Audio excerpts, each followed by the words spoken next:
Without a word, Dustin slapped her across the face. He then asked, "Who are you?" Mrs. Lansky cradled her face. She was about to reply when Dustin delivered another slap. That slap made her stagger, and she almost lost her balance. "Who are you?" Dustin asked again. "I am." Mrs. Lansky had opened her mouth, but before she could say her name, she felt another stinging slap land on her cheek. "What did you say? Who are you again?"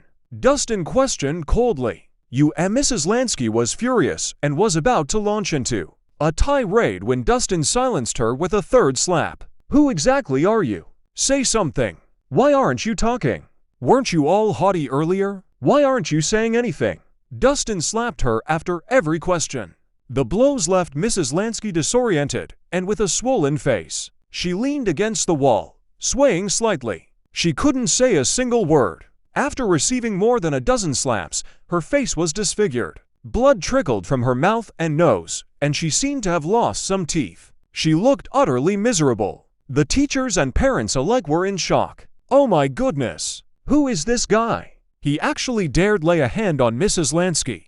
Is he trying to get himself killed? It seems like he isn't aware of Mrs. Lansky's influence. He'll find out soon enough. He's so ignorant. He'll probably be meeting his end soon for offending Mrs. Lansky." The crowd pointed and whispered, astonished at Dustin's outrageous behavior. A simple apology would have resolved this matter, but now it had escalated into a major issue. With Mrs. Lansky beaten up so badly, Dustin would probably end up with broken limbs. Worse still, he could be buried alive. Dustin delivered another slap that knocked Mrs. Lansky to the ground. He demanded, "Tell me, who exactly are you?" Mrs. Lansky's face was beaten up so badly that she felt dizzy and disoriented. She couldn't even tell left from right. "Stop it, right then!" The kindergarten's headmistress pushed through the crowd in a frantic rush. Seeing Mrs. Lansky's swollen face, she was shocked and quickly helped her onto a chair. "Oh my, Mrs. Lansky, what happened to you?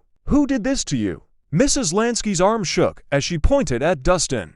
"How dare you!" The headmistress turned around and roared, "Who are you? How dare you lay your hands on Mrs. Lansky? Do you have any idea of the trouble you've caused? And who are you? How dare you meddle in my affairs?" Dustin responded coldly, "Me." The headmistress puffed up her chest. She said proudly, "I'm Mrs. Pruitt, the headmistress here. I oversee all matters in this kindergarten."